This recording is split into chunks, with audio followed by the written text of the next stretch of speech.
साईं बाबा की शिक्षा, अन्नदान श्रेष्ठ दान है। शिरडी के साईं बाबा अपने जीवन काल में हमेशा साधना, सेवा और करुणा का संदेश देते रहे। उन्होंने कभी धर्म, जाति या ऊंच नीच का भेदभाव नहीं किया। उनके लिए हर जीव समान था और हर भक्त उनके लिए एक समान प्रेम का पात्र। बाबा ने अनेक शिक्षाएं दी, परंतु उनकी सबसे महान और व्यावहारिक शिक्षा थी, अन्नदान श्रेष्ठ दान है। अन्नदान का महत्व।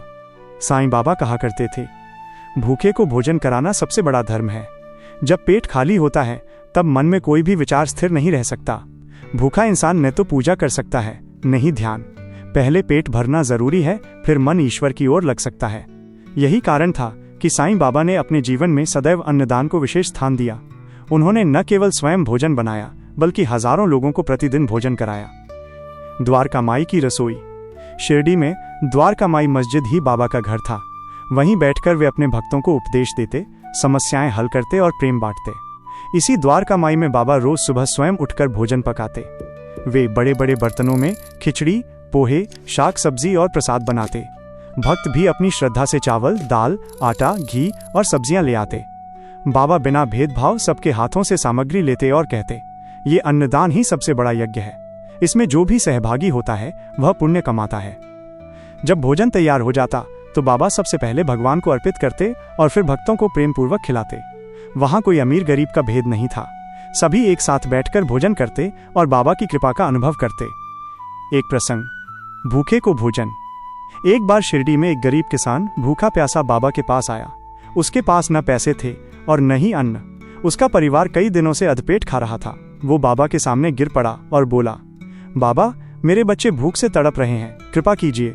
बाबा ने तुरंत अपने बर्तन से रोटियां और सब्जी दी और कहा, ले जा, अपने परिवार को खिला। ये समझ कि ये ईश्वर का प्रसाद है। याद रख, अन्नदान ही सबसे बड़ा दान है। जब तू किसी भूखे को अन्न देगा तभी तेरा कल्याण होगा। उस किसान ने बाबा के वचन जीवन भर याद रखे और दूसरों को भी भोजन कराना शुरू किया।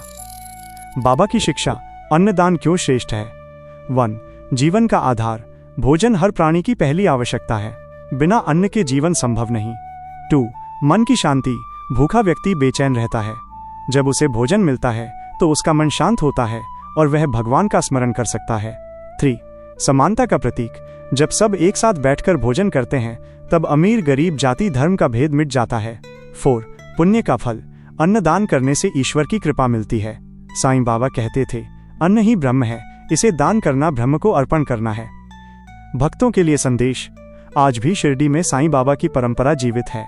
प्रतिदिन हजारों भक्त बाबा के प्रसाद के रूप में भोजन करते हैं। अन्नदान की ये परंपरा बाबा की करुणा का जीवंत उदाहरण है। हमारे जीवन में भी यदि हम अन्नदान का महत्व समझें तो समाज में कोई भूखा नहीं रहेगा। ये केवल दान नहीं, बल्कि मानवता की सच्ची सेवा है। बाबा का स्पष्ट संदेश था, अगर तुम्हारे पास धन नहीं है तो चिंता मत करो, परंतु अगर तुम्हारे पास 2 रोटियां हैं तो एक भूखे को जरूर बांट दो। यही सच्ची पूजा है। निष्कर्ष, साईं बाबा का जीवन केवल चमत्कारों तक सीमित नहीं था, बल्कि वो करुणा, प्रेम और सेवा का मार्ग था। उनकी वाणी आज भी गूंजती है, अन्नदान श्रेष्ठ दान है, क्योंकि जब हम किसी भूखे को भोजन कराते हैं तो वास्तव में हम भगवान को प्रसन्न करते हैं। धन्यवाद शिरडी ज्ञान चैनल देखने के लिए। अगर आपको वीडियो पसंद आए तो लाइक, शेयर और सब्सक्राइब करना न भूलें। साईं बाबा की कृपा हमेशा आपके साथ बनी रहे। ओम साईं राम।